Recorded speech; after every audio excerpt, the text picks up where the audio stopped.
qu'on appelle les liens du sang, il faut savoir déjà que ce qui fait que le sacrifice du Seigneur s'est imposé sur l'humanité, c'est à cause du péché. Parce que Adam déjà, voilà, a déjà été corrompu par le serpent. Donc, la loi de la condamnation est déjà descendue sur la gente féminine. Voilà pourquoi aujourd'hui, le monde essaie de condamner la femme. On traite la femme par moment que la femme est impudique. La femme n'est pas capable d'être établie sur un ministère. La femme n'est pas capable de vivre une vie totale où elle est responsable, où elle est leader d'église.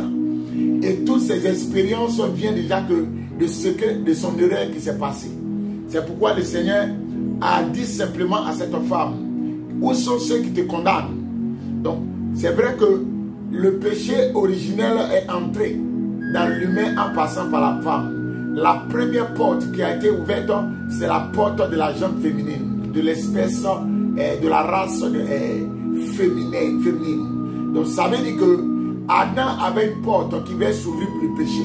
Mais sa porte était tellement rigide que le serpent était obligé de corrompre Ève. Donc quand Ève lui a ouvert le passage, le péché a été introduit.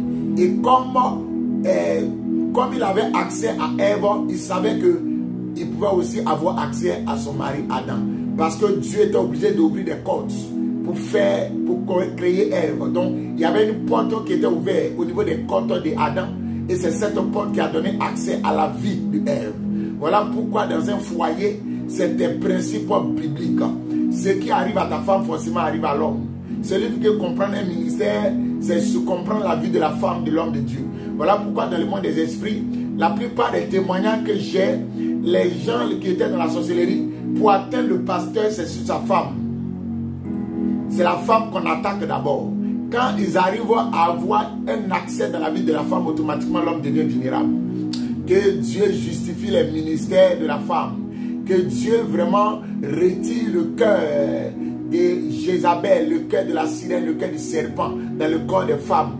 Afin que Dieu reconstitue la même porte, la même ouverture qui a sur le corps de l'homme. Et que tout ce qui est faiblesse dans le corps de la femme, Dieu puisse vraiment reconstituer les murs autour d'elle, afin que le ministère de la femme soit aussi prêché et être valable aujourd'hui que demain. Que toutes les personnes qui essaient de condamner la femme, pour dire que la femme n'a pas un droit au ministère, sachez une chose. Le Saint-Esprit annonce en ce soir, par la voix de la Sainte Doctrine, que le ministère de la femme est exigé au temps de la fin. Le ministère de la femme doit évoluer. Le ministère de la femme doit apprendre à s'écouter. Le ministère de la femme doit s'ouvrir. En telle enseigne que si nous dénigrons l'espèce féminine, si nous dénigrons la gente féminine, nous sommes en train de nous compromettre. Parce que cette porte, si Satan a la capacité d'ouvrir la porte de la femme, l'homme est déjà vulnérable. Donc il faut vraiment créer un mur autour de la femme. Il faut donner la vie de la femme en soi pour qu'elle soit aussi indépendante. Elle soit aussi libre. Elle soit capable de prêcher dans de bonnes conditions, dans des conditions restreintes. Si le ministère de la femme ne s'ouvre pas en soi, l'homme en soi ne peut pas se comprendre. Parce que hier, je l'ai dit que Adam lui-même se sentait nu. Il était vide. Mais il avait besoin d'un sosie, d'un être qui lui est semblable afin de se comprendre. La nudité la nudité de Adam, c'était le fait que dans le jardin, chaque espèce respirait une loi de reproduction, la loi de la naissance. Chaque bête avait le mâle et la femelle. Mais Adam, il était seul. Donc lui-même, il ne respecte pas la loi de la nouvelle naissance. Pour naître de nouveau, comme je l'ai dit hier, il faut que quelqu'un meure. Il faut mourir et renaître. Donc, en d'autres termes, la Bible dit que Dieu a mis Adam, écoutez bien la révélation, il a mis Adam dans un sommeil profond. Et pendant que Adam était dans un sommeil profond, c'est là que Dieu lui a arraché l'une de ses côtes pour fabriquer Ève. Donc, en soi, Ève est la nouvelle naissance, est le nouveau-né de Adam. Ève est la résurrection de la vie de Adam. Come on. Ça veut dire que si nous marchons dans notre vie de tous les jours, la femme qui est en nous, c'est elle qui est capable d'avoir un ministère de réveil. Voilà pourquoi dans toutes les églises de la Sainte Doctrine, on ne peut que prêcher que le ministère de la femme. Si le ministère de la femme n'est pas prêché, on ne peut pas parler du réveil des femmes. Le réveil qu'on annonce, la femme doit être prêchée afin qu'elle puisse se réveiller. Elle doit sortir de ce cimetière, elle doit sortir de cette amitié, elle doit sortir de là où on l'a enchaînée. Parce que la femme est vivante. La femme a une grâce exceptionnelle. Elle est capable de réveiller un monde qui est ensommeillé depuis longtemps. L'histoire de cette Samaritaine nous l'enseigne. Elle seule, on l'a introduite dans un monde de condamnation de la mort. Où elle était veuve, où on l'accusait d'être sorcière qui avait tué ses maris. Mais quand elle a rencontré le Messie, et que le Messie lui a donné la vie, l'eau de vie qu'elle a bu, elle a retrouvé tout son droit de naissance. Elle a retrouvé sa grâce qu'elle avait à l'origine. Adam était mort. C'est dans la mort que Ève a été tirée. Donc, dans la mort, on a une résurrection. La femme, elle est la vie. Voilà pourquoi elle est capable de donner la vie à ne serait-ce qu'une semence que l'homme met dans le corps de la femme. C'est en elle qu'il y a la vie. C'est la femme qui donne envie à ce fœtus de devenir humain. Voilà pourquoi tout ce que la femme mange, quand l'enfant sort et commence vraiment à être capable de pouvoir manger, tout ce que la femme mangeait pendant sa grossesse, c'est des choses que l'enfant commence à aimer. Parce que c'est elle qui lui a donné la vie. On parle des envies de la femme. Les envies de la femme, c'est des sécrétions vaginales. Ce sont des pètes blanches. Toutes ces choses-là, c'est tout ce qui est en rapport avec le ministère de la femme qui doit être démystifié. C'est des rituels que les francs-maçons savent. Voilà pourquoi quand ils couchent avec une femme, ils prennent un lotus pour prendre la partie, pour toucher l'intimité de la femme et partir avec. Parce que tout ce qui sort de la femme donne la vie. Tout ce que la femme sort d'elle comme des sécrétions donne la vie. Voilà pourquoi même là, la sirène des eaux connaît ce mystère des menstrues. Les premières règles sont déjà vendues à la sirène des eaux. En fait, d'en recréer des sirènes, des esprits dans le monde des eaux. Celui qui ne sait pas apprécier la femme, celui qui ne sait pas vivre aux côtés de la femme et lui donner la valeur qu'elle doit avoir, sachez que vous perdez tout. Le ministère de la femme doit être renouvelé. On doit vraiment prononcer, c'est-à-dire que élever la voix, chanter la femme. Il faut lui donner de l'honneur. Il faut apprendre à célébrer la femme. Il faut apprendre à écouter la femme. Il faut que la femme se retrouve là où elle est. Elle ne doit pas une bouche fermée. Elle doit avoir cette grâce d'être aussi une bouche autorisée. La femme doit être célébrée. Voilà pourquoi je ne me situe pas dans le contexte du monde. Mais le jour où on dit c'est la fête de la femme, il faut célébrer la femme comme elle se doit. Parce que c'est elle qui porte la vie. Elle a la vie. Pendant que l'homme était mort, c'est elle qui vivait. Elle a eu la vie, la véritable vie avant l'homme. C'est pourquoi la nouvelle naissance là, c'est la femme qui est le choix de Dieu. C'est la femme qui est le choix de l'humain. Autrement dit, celle même qui ne doit pas avoir la couronne de la condamnation, c'est la femme. Parce qu'en elle, il n'y a pas le péché. En elle, il n'y a pas la mort. Le sommeil profond d'Adam n'était que la mort. Ce n'est que le séjour des morts. C'était le sépulcre. C'était la décadence. Adam devait être déchu dans les abîmes pour que Dieu puisse recréer une nouvelle loi. Alors la loi de la nouvelle naissance, c'est de ça que nous parlons. Hier, je l'ai introduit, mais aujourd'hui, je pense que je l'ai mieux expliqué. La loi de la nouvelle naissance, c'est cette loi où Dieu est obligé de basculer dans un monde inférieur afin de recréer et de reproduire une nouvelle naissance. Celui qui naît de nouveau naît d'esprit de vie. La vie de Jésus-Christ en soi, c'est ça la nouvelle naissance. Il devait mourir. Et l'être qui est sorti en elle, c'était la femme, c'est le ministère de la femme. Dieu ne pouvait pas prendre autre chose. C'est pourquoi le livre des Proverbes le dit clairement. Et que, voilà, il n'y a rien de nouveau sur la terre. Donc, comprenez ce mystère que je suis en train d'expliquer. Quand le Seigneur est descendu, pendant ces 3 jours, celui qui est ressorti, c'était l'ADN de la femme dans le jardin d'Éden. Dieu ne pouvait que prendre que le souffle qu'il avait déjà mis en l'homme. C'est ce souffle que Dieu a mis dans le corps de la femme pour que la femme ait la vie avant l'homme. Pendant que la femme vivait, l'homme était déjà mort. Donc ça veut dire qu'il y avait déjà une métamorphose. Il y avait déjà une amélioration de l'homme. L'homme qui a été créé avait un premier niveau, premier degré. mais la femme était le niveau 2. Amen, pas amen. On parlera de technologie 2.2, 2.1, une amélioration. Donc l'espèce humaine ne peut comprendre que ce principe. C'est pourquoi le principe de la délivrance, c'est de retirer tout ce qui est de la mort dans le corps de l'homme, afin de lui donner la vie, l'envie de vivre pour être tout pour Jésus. Et dans ce principe, la vie de la femme, c'est ce que l'Église a. On dit que l'Église est l'épouse. L'épouse, si l'Église est l'épouse, d'où vient la définition de l'Église? C'est le ministère de Ève. C'est le ministère de Ève. C'est le ministère de Ève qui est aujourd'hui l'Église. Mais pourquoi est-ce que le combat aujourd'hui de l'homme s'acharne sur la femme? La femme n'a pas droit à la parole. La femme n'a pas droit à parler. La femme n'a pas droit à ceci. Bon, vous voyez que c'est des contradictions.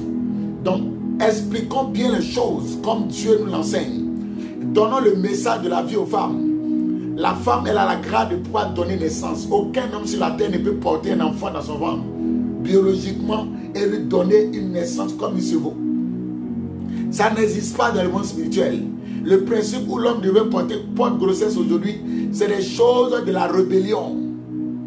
Ça va contre la décence humaine. Dieu ne peut pas encore recoudre le corps de l'homme. Et dit, je vais encore réintroduire à Ève. Ève est sortie de l'homme, ce n'est pas le sens inverse.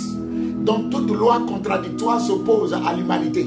Voilà pourquoi les esprits ne peuvent que contrôler ce qui dénature l'origine de Dieu.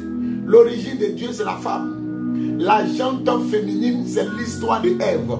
Ève est l'histoire de l'humanité. C'est la mère du monde, c'est la mère de la vie. C'est elle qui est l'esprit de vie. Voilà pourquoi il n'y a plus de condamnation pour ceux qui sont en Jésus-Christ. Car la loi de l'esprit de vie nous a affranchis du péché. La loi de l'esprit de vie que Dieu a pris dans le corps de la femme, c'est ça qui est descendu. Et c'est ça la vie du Saint-Esprit. Si le Saint-Esprit n'est pas une femme, hein, comment pouvons-nous vivre une nouvelle naissance? La nouvelle naissance, c'est l'identité, c'est le sexe opposé à l'homme. La nouvelle naissance, ce qui fait que les voix se taisent, ce qui fait taire les esprits impurs, c'est que Dieu retrouve son origine. Les lois ne doivent pas chevaucher. Les lois ne doivent pas être mixées. Les lois doivent se compromettre. Et quand vraiment les lois viennent à s'interrompre, chacun doit reconnaître qui il est. Le positif, c'est qu'il est le positif. Et le négatif, c'est qu'il est négatif. Quand ils viennent, il doit avoir un remariage. Donc la mort de Adam, c'est ce qui s'est réveillé et a pu se marier avec Ève. Donc voilà pourquoi même, selon le principe des rapports sexuels, pendant qu'il y a le rapport sexuel, on parle de la mort. C'est quand il y a la mort qu'on parle des portes spirituelles. Mais quand Dieu n'a pas décrété l'ordre de mariage, voilà pourquoi le sexe, le mystère du sexe, c'est un mystère compliqué. C'est pourquoi toi, femme ou homme, tu ne dois pas te coucher avec n'importe qui. Parce que le sexe est la plus grande porte de perdre toute sa vie. Est-ce que quelqu'un comprend cet enseignement? Est-ce que l'esprit de quelqu'un peut écouter la sagesse de Dieu qui est en train de révéler le mystère du commencement? Dans l'origine, l'ordre de la création, ce n'est plus Adam, c'était Ève. Ève avait basculé parce que, comment on appelle, Satan savait que son combat contre le monde, c'était la femme. S'il arrivait à détourner le cœur de la femme, à lui faire écouter une autre vie qu'elle n'est pas, automatiquement il peut dompter toute la création. Voilà pourquoi aujourd'hui il dit que la terre lui a été vendue. Parce que son combat dans le jardin d'Éden, il a remporté. Et la femme est devenue la risée. La femme a été méprisée. La femme a été banalisée. Parce que Satan a pris le temps de pervertir le cœur d'Adam. Pour lui dire que ce n'est pas la femme que tu as mis à côté de moi. Hein? C'est elle qui m'a donné le fruit défendu. L'erreur a été commise. Cette erreur pouvait être réparée sur le champ. Parce que moi, je me souviens bien que Dieu lui a posé la question, qui t'a dit Thierry? Dieu n'a pas dit, il faut sortir de mon jardin. C'est lui qui a dit que comme je suis, voilà pourquoi je me suis éloigné. Adam lui-même s'est égaré. Il pouvait même aller s'agenouiller et demander pardon à Dieu. Amen ou pas amen. Voilà pourquoi même le principe existe dans la loi mosaïque, où on offre des bœufs, parce qu'on connaît déjà le principe de la repentance. Mais cette loi a déjà existé. Dieu n'a fait que révéler ce qu'il avait donné déjà à Adam. Donc, bien aimé, je suis en train d'expliquer des mystères. Je suis vraiment en train d'expliquer le commencement. C'est pourquoi parler du péché, il faut d'abord ouvrir le cœur d'Adam, ouvrir le cœur d'Ève et comprendre ce que Dieu disait au commencement entre l'humanité. Donc la naissance biologique a été truquée par les esprits qui sont venus contrôler le couple Adam. C'est pourquoi je critique vraiment ces paroles pour que la loi du sang puisse s'introduire. Le message de la loi du sang ou alors les liens du sang, c'est de là que ça vient. Le mort qui était Adam a eu la vie par celui qui avait la vie, Ève. Ève avait déjà la vie. Donc réveiller Adam qui était ensommeillé, c'est l'esprit de Ève qui était capable de lui donner la vie. Ça veut dire, si on veut revoir logiquement selon la loi de naissance, puisque c'est la femme qui enfante, Ève qui est sortie de ce corps devait d'abord être capable de pouvoir faire fondre son âme dans le corps d'Adam pour que Adam retrouve la vie. C'est pourquoi l'union sacrée de mariage nous unit à une vie éternelle. Quand nous sommes mariés, là où il y a l'union sacrée, c'est l'âme. Le sang biologique de ton père et de ta mère ne sont plus. C'est le sang de ton mari et de ta femme qui devient un. Parce que Dieu reproduit une nouvelle loi de naissance. Voilà pourquoi toute famille est connectée à Dieu par le mariage spirituel et physique. Si Dieu n'a pas décrété une institution divine, quand vous êtes marié, le cordon ombilical peut être encore dans la famille. C'est pourquoi la loi de la délivrance vient à ce niveau-là. Il y a des gens qui se sont mariés parce qu'il y a encore une union entre le monde des ténèbres. Dieu doit être capable de libérer la gente féminine par nos vies, par la prière, par l'intercession et par le miracle de Dieu. C'est en cela que Dieu dit que qu'une femme qui a l'esprit de Dieu ne renie pas sa femme. Voilà, que l'esprit, la vie, la lumière qui est en toi doit être capable vraiment de chasser les ténèbres qui sont dans la vie de ton mari. C'est des lois et c'est des principes bibliques. Donc chaque loi doit avoir sa correspondance. Donc ce soir, j'introduis mon message, les autels comme lien du sang, pour dire que le phénomène de famille doit être traité à la base. Là où Satan a corrompu la famille, c'est qu'il a introduit quelque chose, le mensonge. Et l'esprit du mensonge est venu occuper le cœur de la femme, dont le péché est descendu dans la loi du sang. C'est le sang qui était l'occupation de la vie de famille, puisque c'est là que le mariage s'intègre. C'est là la vie de Dieu. Dieu ne vit que dans l'âme. Voilà pourquoi on dit que l'âme vit dans le sang. Et le principe de la loi du sang, c'est là que Dieu écoute. C'est pourquoi la vie d'Adam et d'Ève, ce sont des informations qui ont été déjà enregistrées dès le commencement dans le sang. Voilà pourquoi il devait y avoir deux nations qui devaient sortir d'Adam. Il y a la nation de l'impureté et la nation de la pureté. Pour dire que l'homme Adam qui était mort, il avait une naissance. Et cette naissance devait être reproductive. Voilà pourquoi la vie d'Ève aussi était une nation. Et la nation c'était Abel. L'homme qui était irréprochable auquel Dieu avait agréé son sacerdoce. Et c'est ça le principe de la vie des familles.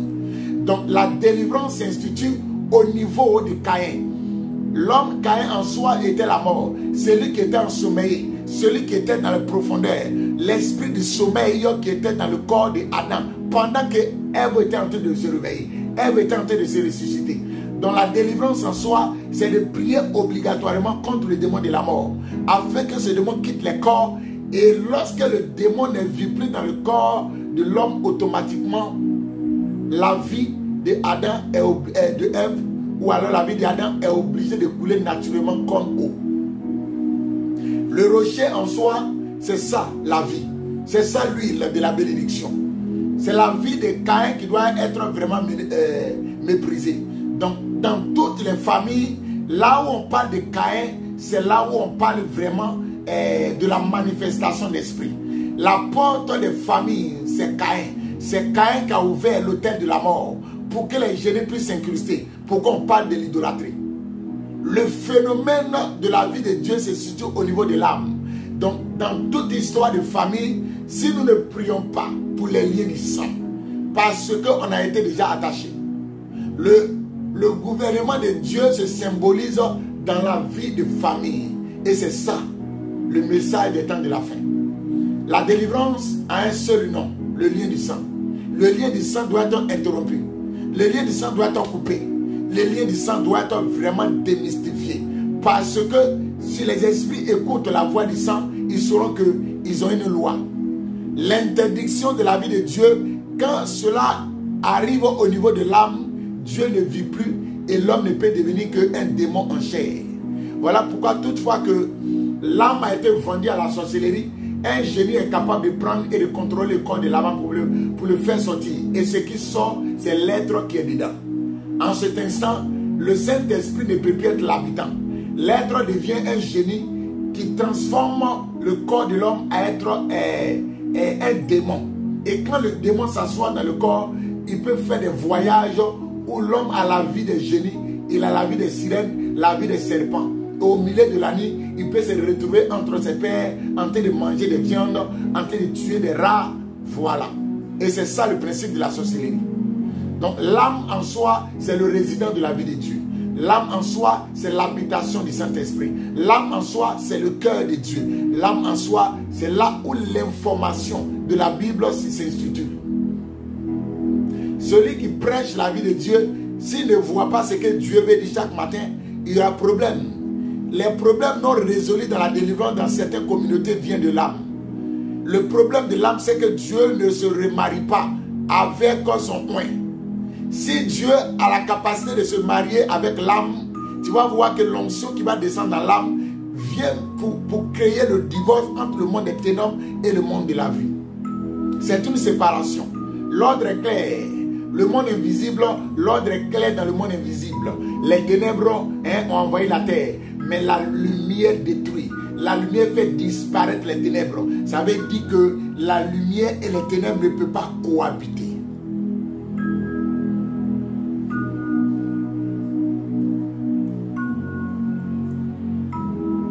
Alléluia. Voilà. Donc c'est direct. Père ton banal pour certains.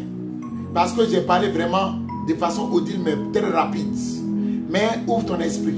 J'aimais le dire ça à mes filles. Quand je prêche, prophète, on n'a rien compris. Je dis mais ouvrez votre esprit, le Saint-Esprit. Il va diluer la parole et va vous donner la compréhension à votre niveau où vous êtes. Les choses doivent se prêcher au ton et au rythme que le Seigneur dicte. C'est pourquoi